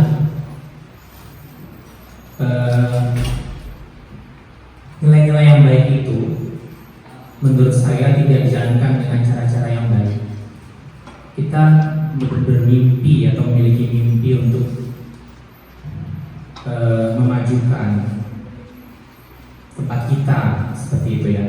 Banyak hal-hal yang menjadi mimpi-mimpi yang kita mungkin tulis, kita ukir, kita sampaikan kepada teman kita semuanya supaya kita memiliki semangat yang sama. Tetapi dalam hal menjalaninya ada beberapa hal yang menurut saya kok seperti ini gitu ya, dimana dengan prinsip persamaan, keadilan itu seolah-olah semu. Apa yang membedakan anak yang memiliki prestasi, yang dia mampu mengharumkan anak sekolah, dengan anak-anak yang mohon maaf bahkan mereka masuk ke kelas pun rasanya sudah malas gitu ya. Apa yang membuat kita mampu berubah bukan berubah, menghargai bentuk dari apa yang mereka perbuat. Dan juga kita sendiri, kita yang memiliki semangat untuk mewujudkan itu. Beberapa dari kita, semua ya, tetapi kan maaf ini kurang bisa dipahami ya, maaf. Intinya adalah orang sudah malas untuk melakukan hal positif itu untuk mencapai apa mimpi yang sudah kita tuju atau apa yang dicita-citakan oleh orang-orang di atas sana gitu ya. Dengan apa yang kita dapat, apa yang kita dapatkan. Allah bahkan menjanjikan kalau kamu berbuat baik, kamu akan diberikan imbalan surga, kamu akan mendapatkan jalan. Jika kamu menuntut ilmu, kamu akan dimudahkan, gitu ya. Nah, itulah apresiasi itu mudah untuk diucapkan, tapi ketika diimplementasikan seolah-olah ada hal yang kurang memuaskan gitu ya. Ada orang-orang yang pada awalnya dia bersungguh-sungguh memberikan yang terbaik, anak berusaha untuk bisa berprestasi demi mengharumkan nama sekolah. Mereka yang memiliki effort, memiliki keinginan yang lebih. Tetapi ketika melihat rekannya, mungkin anak ini melihat rekannya, apa bedanya saya dengan dia gitu ya. Hanya seremonial belaka apresiasi itu, hanya sekedar selamat seolah-olah cukup.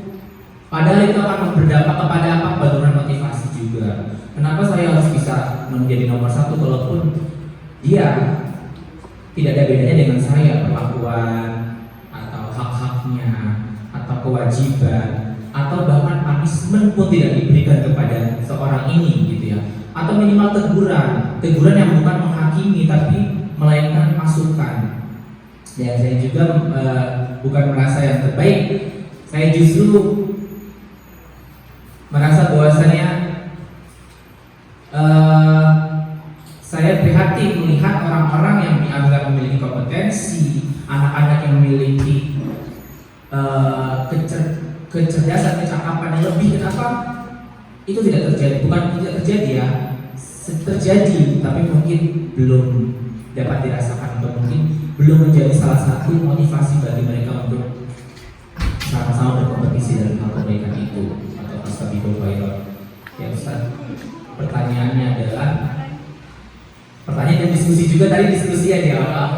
Pertanyaan saya adalah bagaimana sih tanggapan seorang Ustaz Rizky Adiwijaya yang juga notabene adalah atasan kita di sini gitu ya, melihat masih ada hal semu itu antara apresiasi dengan seremonial tadi Ustaz, dan apa sih yang harusnya menjadi motivasi yang diberikan supaya anak-anak yang tadinya itu mungkin tidak bersemangat atau tidak mau mengejar ketertinggalan itu ya terbangun jiwa untuk mau mengejar itu, terbangun jiwa untuk sama-sama yang mewujudkan mimpi-mimpi itu, terbangun kolaborasi yang benar-benar win-win solution ya, semuanya menang gitu.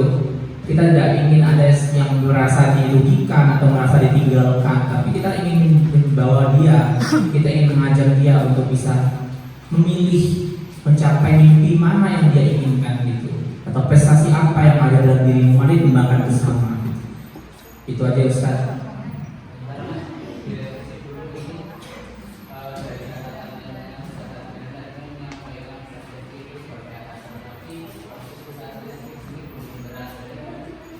Maksud saya kan tadi bilang sebagai guru penggerak dan itu notabene Ustaz Rizky juga kan seorang atasan yang harusnya yang mampu mengakomodir apa pendapat dari bawahannya gitu. Bukan saya tidak menghargai dia sebagai seorang guru CI, saya hanya memberikan tambahan notabene atau bersamaan juga dengan jabatan yang melekat pada Ustaz Rizky Adiwijaya.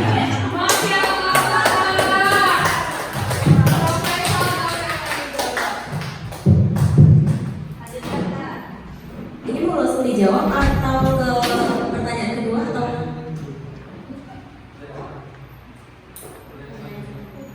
pertanyaan selanjutnya dulu, jadi ditampung dulu. Oke. Maaf, tapi saya mau konfirmasi dulu ya untuk pertanyaan yang tadi Ustadz. Intinya adalah dengan adanya dua jenis siswa atau peserta didik yang kurang termotivasi dengan yang sudah termotivasi dengan berbagai macam prestasinya. Nah, bagaimana kita sebagai guru itu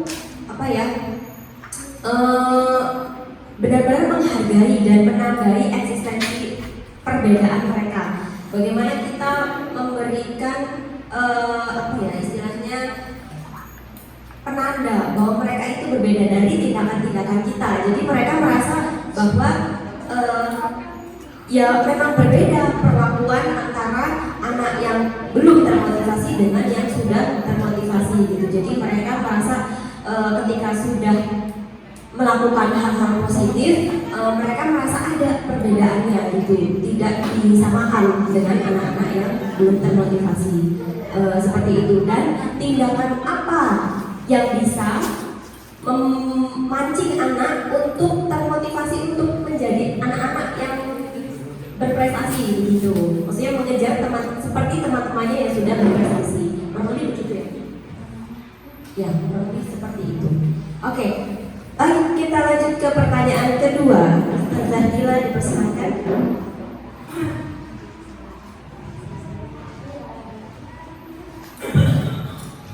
Bismillahirrahmanirrahim. Terima kasih Ustazah. Baik, kepada Ustaz Rizky Adiwijaya, sebelumnya izin mengutarakan sebuah pertanyaan terkait apa yang tadi sudah disampaikan oleh Ustaz. Pertanyaannya adalah, bagaimana Ustaz cara kita, yakni lembaga pendidikan sekolah, untuk memperkuat pendekatan yang mengubah paradigma siswa bermasalah tadi itu menjadi siswa yang unik, sehingga setiap siswa itu dapat dilihat oleh guru-gurunya atau teman-teman sebayanya, yakni sebagai individu dengan potensi dan keunikan mereka sendiri. Dan ini tentunya sejalan dengan tagline tadi yang sudah Ustadz gaungkan di Guru Penggerak ya, supaya kita ini sebagai tenaga pendidik dan juga kependidikan yang mampu untuk bergerak dan menggerakkan siswa supaya mereka dapat kembali lagi menjadi individu yang diinginkan oleh gurunya. Terima kasih. Wassalamualaikum warahmatullahi wabarakatuh.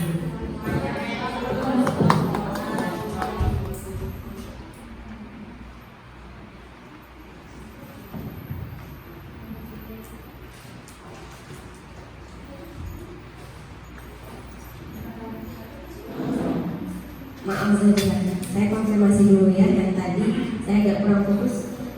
Bagaimana kita sebagai lembaga pendidikan itu memandang peserta didik yang bermasalah itu bukan sebagai anak yang bermasalah, tapi sebagai pribadi yang unik begitu.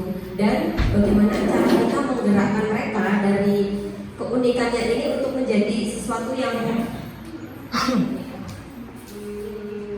sesuai dengan yang si itu inginkan. Iya, maksudnya bisa maju sesuai dengan keunikan masing-masing, bisa lah ya. Tapi dengan koridor hal positif yang guru inginkan. Ya, kurang lebih seperti itu. Oke. Untuk pertanyaan ketiga, ada? Satu saja? Ada nggak? Tiga aja bisa.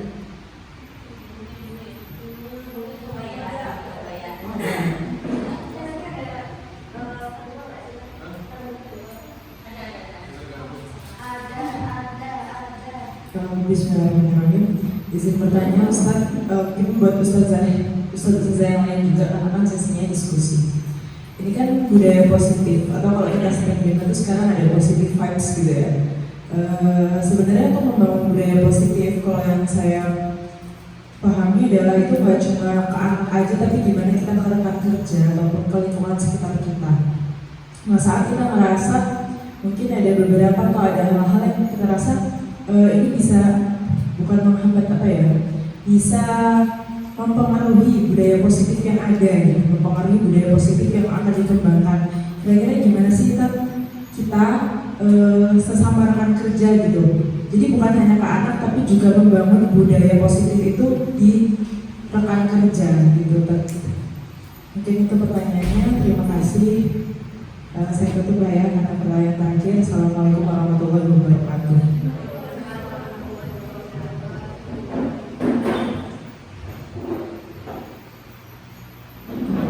Terima kasih Ustazah Afifa. Pertanyaannya, bagaimana sih caranya membangun budaya positif di sesama rekan kerja? Seperti itu, baik Ustaz. Mau langsung dijawab semua ya Ustaz? Ya, ini dari segi anak-anak, kemudian anak-anak yang unik, kemudian dari segi guru juga berkumpul sekali semua. Ya, silakan Ustaz Rizky untuk menjawab. Ya, izinkan saya untuk memberikan jawaban atau tanggapan, dan di sini barangkali jika nanti ada rekan-rekan yang memiliki tanggapan atau pendapat lain, dipersilakan untuk mengutarakan pendapatnya seperti itu. Karena di sini ya adalah pertanyaan dan diskusi. Pertanyaan pertama yaitu dari Ustaz Adrian Syah. Itu apa yang saya tangkap itu apa yang membuat kita mampu menghargai dari apa yang kita lakukan atau apresiasi kepada anak yang notabene sudah biasa berprestasi atau yang belum, dan kemudian untuk bagaimana cara menumbuhkan motivasi tersebut ya. Ustadz dan Ustazah, kembali lagi kepada apa yang telah saya sampaikan tadi, bahwasanya prestasi anak itu beragam, bermacam-macam, jumlahnya itu banyak. Kalau kita berpikir secara positif, prestasi itu bukan berarti anak-anak yang bisa membawa piala, anak-anak yang bisa membawa piala ke sekolah, anak-anak yang bisa mengenalkan sekolahnya keluar ke sekolah-sekolah lain, ke dunia luar. Yang tadinya sekolah kita sudah terkenal menjadi lebih terkenal lagi ya. Jadi prestasi itu bukan hanya piala kosong. Saya dari dulu ya nyebut piala itu piala kosong. Hadiah itu saya ya dari dulu kalau misalnya, karena saya pelatih basket ya, kalau saya juara, kalau anak-anak juara itu pasti ada piala dan ada penghargaannya biasanya dalam bentuk piagam ataupun uang pembinaan. Itu biasanya, bukan biasanya, tapi saya selalu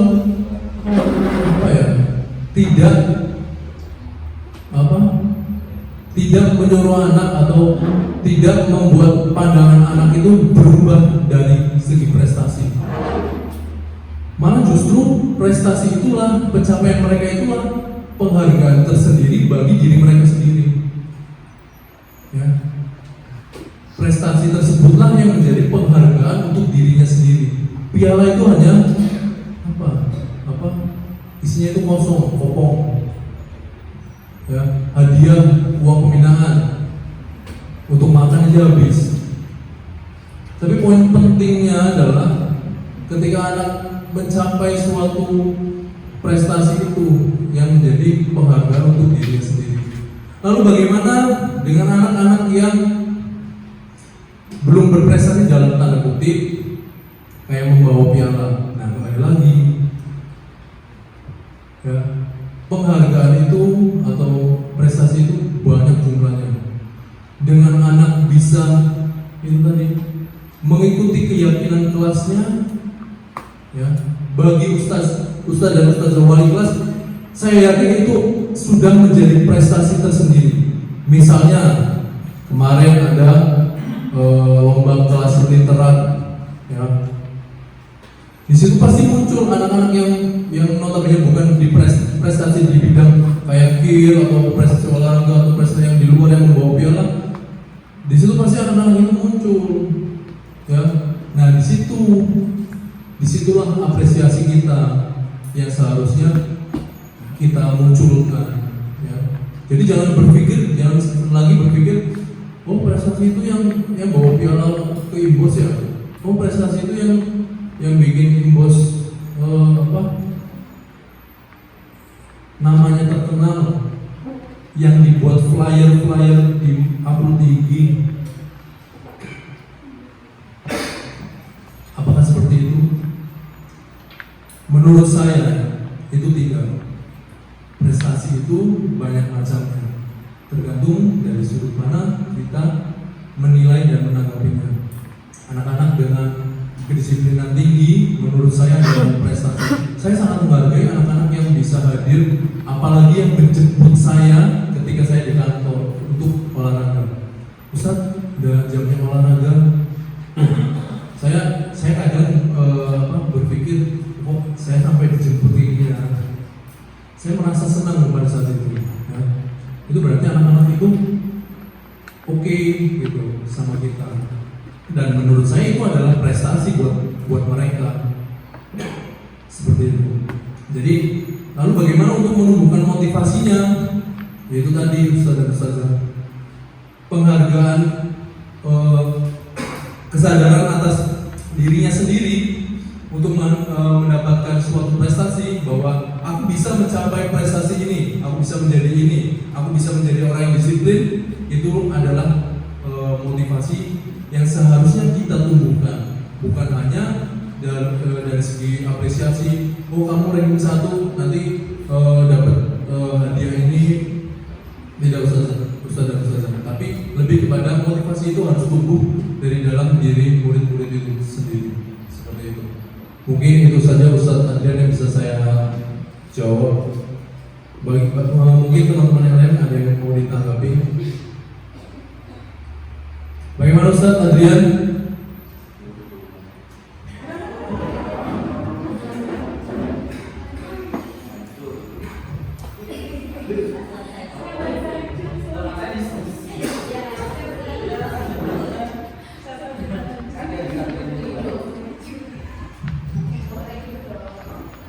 Ustaz, tadi yang saya bilang sebelumnya, budaya positif di sini semu. Saya tidak menafikan hal-hal baik itu, karakter, sopan santun, disiplin, itu prestasi. Menurut saya itu bukan cuma prestasi, itu yang merupakan standar yang dicapai oleh orang-orang yang memiliki karakter yang baik. Tapi maksud saya di sini adalah tidak menampik juga dong anak-anak yang punya prestasi itu tidak mungkin dia memiliki karakter yang buruk. Pasti dia memiliki semangat untuk berjuang, semangat untuk belajar, semangat untuk berlatih, untuk membuktikan kepada teman-teman ataupun guru-guru bahkan orang tua. Maksud saya di sini karakter-karakter baik itu yang dianggap juga sebuah prestasi itu bukan cuma prestasi, tetapi saya menekankan bahwasanya apa yang sudah usaha, yang mereka sudah cucurkan keringat, bahkan mungkin lebih effort dalam belajar, lebih effort dalam menghafal Al-Quran. Maksud saya di negara kita belum mencapai taraf kesetaraan tadi, masih butuh ada pembuktian di sini di negara ini gitu ya.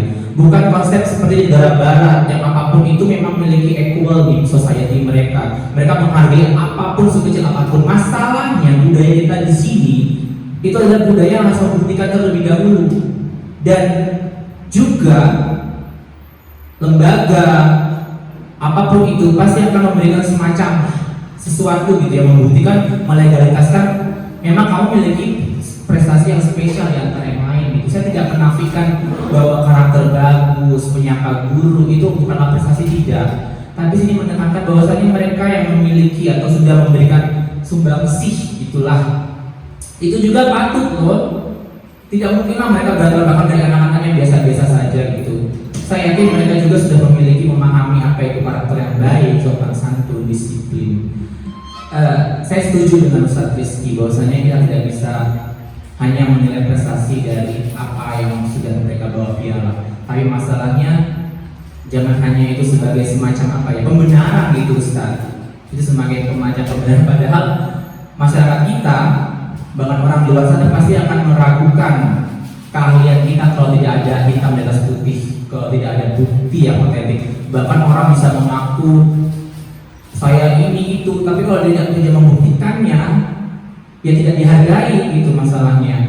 Jadi orang-orang yang sudah berusaha untuk memberikan effort yang lebih, membuktikan pada saya bahwasanya saya sudah bekerja keras, saya sudah belajar, saya sudah memberikan sesuatu. Bahkan saya sudah membimbing anak-anak saya untuk bisa menjuarai mungkin dari segi guru gitu ya. Apa bedanya saya dengan mereka? Apa saya beda dengan dia gitu? Yang kenapa hak dan yang saya dapatkan sama sih Pak? Saya bukannya apa ya berpikir itu bukan keadilan, itu tidak adil bagi saya. Bagi saya yang bernalar seperti terlalu mungkin anggap duniawi atau terlalu materialistis, tapi bagi saya itu ada suatu hak dan keadilan, adil, porsinya sesuai masing-masing. Apa yang sudah kita capai hari ini, kita berhak untuk ini. Dan kenapa kita sudah mencapai hari ini dan lebih dari mungkin rekan kita atau mungkin anak yang berbeda dengan yang lain, kenapa disamakan? Apakah itu konsep keadilan? Gitu Ustaz. Walaupun memang ya dia mungkin lebih baik, dia mungkin di bidang karakternya lebih baik, disiplinnya lebih baik, tapi mungkin saya rasa enggak sih. Anak-anak yang saya rasa memang sudah memberikan apa untuk sekolah atau guru-guru yang memang luar biasa dalam membimbing anak-anak berhak dan pantas untuk mendapatkan sesuatu, bukan hanya dalam konteks seremonial gitu ya, tapi memang ada hal yang harus dicapai, ada kompetensi di situ. Kenapa sih Indonesia malah merosot indeks pembangunan manusianya? Karena tidak ada lagi namanya ujian nasional, tidak ada lagi hal-hal yang mengukur itu, yang membuat kita berkompetisi, tidak ada poin-poin yang membuat kita mau berjuang, bukan mengalahkan yang lain, bukan. Kita ingin membantu juga yang lain supaya termotivasi dengan apa yang kita capai gitu. Itulah sebabnya kenapa di Indonesia menurut saya belum bisa untuk dikatakan equal tadi, semua orang dihargai dengan pencapaiannya masing-masing. Karena untuk bisa dihargai pun di negara ini kita membutuhkan yang namanya pengakuan tertulis dan apapun itu bentuknya. Tepuk tangan dulu buat Ustaz Adrian yang sangat panjang diskusinya. Ya, mau jawab dari mana ini saya? Tadi Ustaz Adrian menyebutkan bahwa apa tadi prestasi ya, bukan hanya dari segi penghargaan ya. Tapi menurut saya apa tadi Ustaz, poin saya lupa, kesetaraan poin Ya itu apanya membedakan dengan dia yang berprestasi atau dengan guru yang berprestasi dengan guru yang mungkin tidak, atau dengan anak yang belajar. ya Ustaz. Ini apa? Kalau saya menjawab secara manusiawi, mungkin jawaban saya akan sama dengan Ustaz Adrian. Namun di sini kembali lagi yang tadi sudah saya sampaikan, saya harus menjawab berdasarkan yang telah saya sampaikan. Ya, tadi di sini saya menjelaskan apa namanya teori kontrol. Mana tadi ya? Nah ini ilustrasinya seperti ini misalnya. Kita kembali lagi, kita itu tidak bisa mengontrol orang lain. Kita hanya bisa mengontrol diri kita sendiri. Dan kemudian ya teori dari William Glasser menyatakan bahwa perilaku manusia adalah buah dari pilihan yang dibuat oleh manusia itu sendiri. Ya. Jadi kalau kita tidak bisa meyakini pilihan kita, ya, bagaimana orang akan yakin pada kita?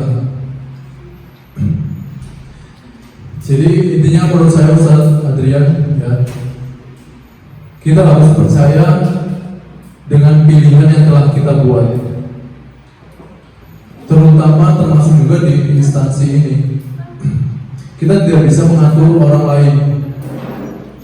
Kita hanya bisa membuat pilihan terhadap diri kita sendiri. Ya. Kemudian yang kedua, mengenai budaya positif, saya juga tidak, ya, ini saya juga baru pertama kali diseminasi mengenai budaya positif. Saya juga tidak mengharuskan, ya, budaya-budaya ini akan langsung tercipta di sekolah kita. Itu sangat nol besar, mustahil. Ya, ya. Akan tetapi, ya, poin pentingnya adalah bagaimana kita sebagai guru, ya, dapat terus, ya, jangan mau kalah, terus belajar, terus berusaha, terus menuntun dan membimbing murid-murid kita. Itulah yang bisa kita lakukan. Ya. Kalau misalnya kita maunya langsung budaya positif, hari ini disampaikan langsung bisa diterapkan, itu tidak mungkin, ya, tidak mungkin seperti yang tadi saya bilang. Ini adalah proses kita selama kita di sini, dan menurut teori pilihan, ya, kita yang bisa kita yang mengontrol diri kita sendiri, ya. Di situ sudah dijelaskan pilihan yang dibuat manusia berperilaku. Seorang manusia adalah buah dari pilihan yang dibuat oleh manusia itu sendiri. Ya, perilaku kita adalah buah dari pilihan kita sendiri. Ya, jadi kita hanya bisa terus berproses, terus menuntun anak-anak supaya menjadi pribadi yang lebih baik. Ya, dan masalah kita nggak bisa membuat membuat aturan-aturan sendiri, karena kita juga di sini dibawahi oleh atasan, yayasan, dan lain sebagainya. Ya, kita tidak bisa membuat aturan itu, dan yang bisa kita lakukan hanya membuat pilihan. Kita mau ikut atau tidak. Ya, seperti itu. Seperti itu Ustadz Bidung, kita kemarin sudah ngobrol di depan masjid kan. Ya, mungkin cukup. Terima kasih untuk Ustadz Adrian, diskusinya sangat mantap.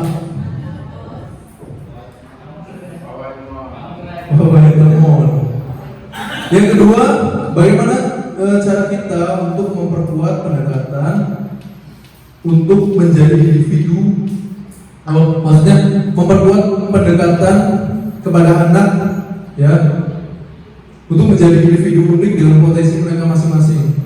Seperti itu ya, bisa dilakukan. Ya, mungkin teman-teman ada yang bisa menanggapi memperkuat pendekatan untuk sama saja menggali potensi anak-anak. Ya, yang saya tangkap dari pertanyaannya adalah bagaimana cara kita mengenali potensi anak-anak yang unik-unik itu, yang nggak semuanya itu seperti yang saya tadi bilang, tidak semuanya itu berprestasi dalam segi kayak membawa piala kayak gitu. Tapi ada sisi-sisi unik di mana mereka itu memiliki potensi-potensi mereka. Kemarin waktu GLS, kayak pemilihan duta literasi, kita bisa melihat dari sana bahwasanya, ya, contoh seperti sama yang saya lihat Musab, ya, terus apa lagi?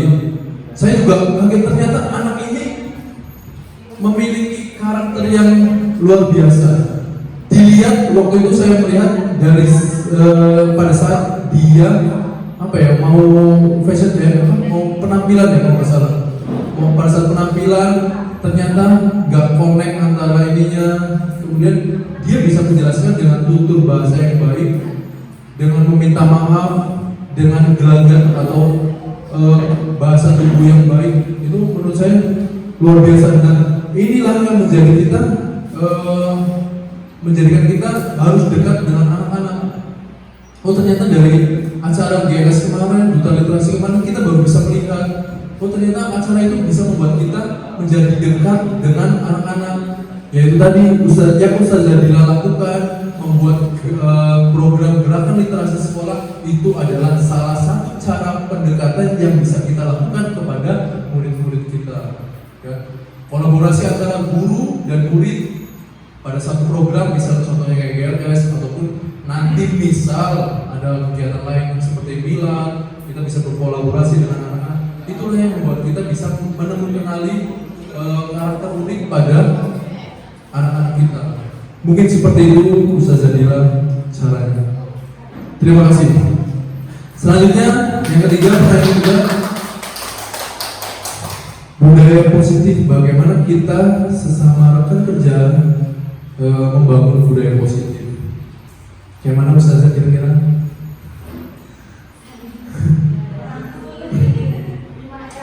Iya, kita loh sudah sering melakukannya, gerakan-gerakan literasi itu buat konten,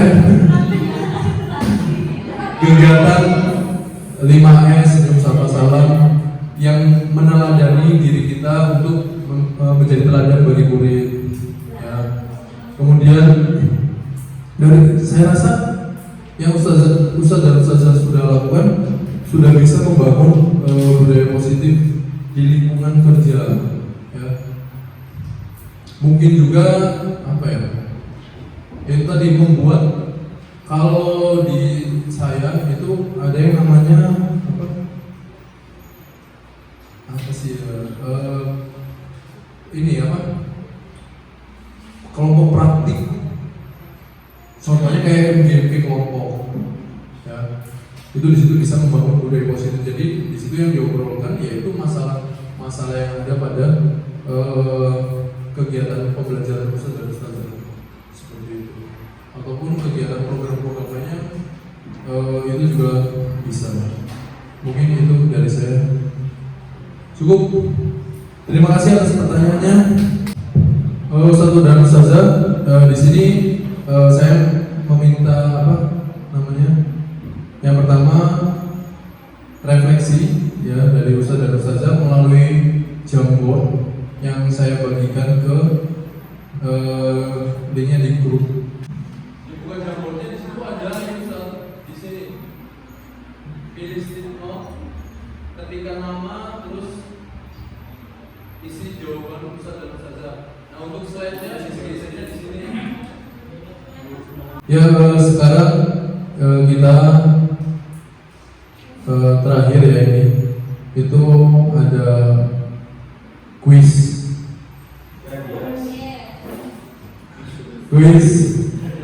Saya share linknya ke grup. Oh tenang aja, nanti dari Ustaz Rizal ada lagi. Udah disiapkan.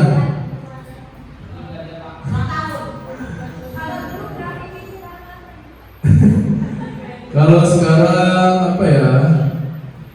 Mana yang udah bergabung? Di sini ada Zadila, Zanika, Jarang kayaknya tahu ini siapa.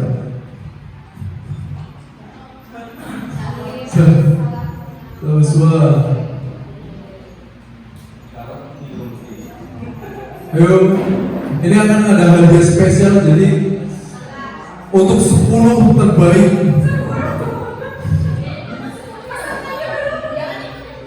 Ada banyak ini pesertanya. Ya nunggu. Udah login semuanya?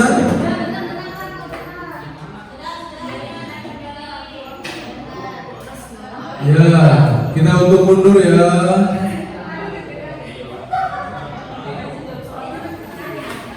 Enggak, tempat-tempatan. Ya, ada waktunya juga karena semuanya ada namanya. Yuk siap. Mulai 1, 2. 1, 2, 3. 3, 2, 1. Kita perhatikan di sini siapa yang akan mengisi posisi-posisi ini.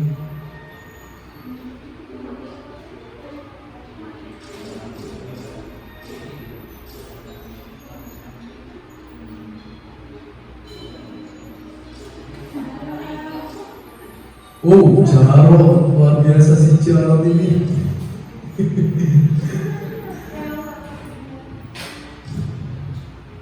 Saling berkompetisi. Inilah kalau misalnya memang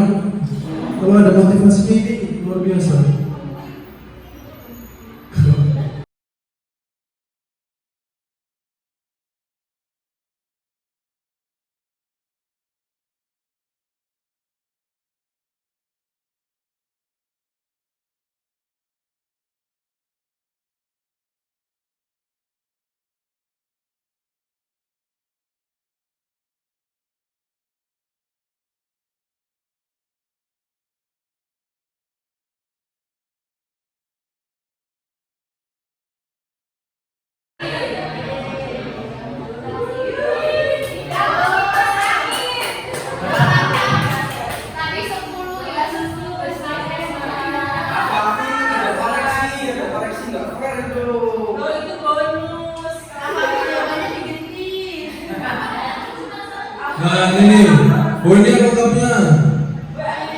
Coba kita lihat yang benar. Zafika, Papa Cesya, Zainta, Zadia, Zaanis ternyata nomor 5. Ini mungkin tadi lagi loading Zara. Kemudian Zauswa, Zabila nomor 7, Zarika, Zasepta ternyata masih masuk. Terus nomor 10 Zahmu, ternyata Zamus hampir. Ya, terima kasih banyak Ustaz dan Ustazah yang telah berpartisipasi pada hari ini. Mungkin itu saja materi yang bisa saya sampaikan. Kurang lebihnya saya mohon maaf dan kepada Allah saya mohon ampun. Saya akhiri. Wassalamualaikum warahmatullahi wabarakatuh. Saya kembalikan kepada Ibu Moderator.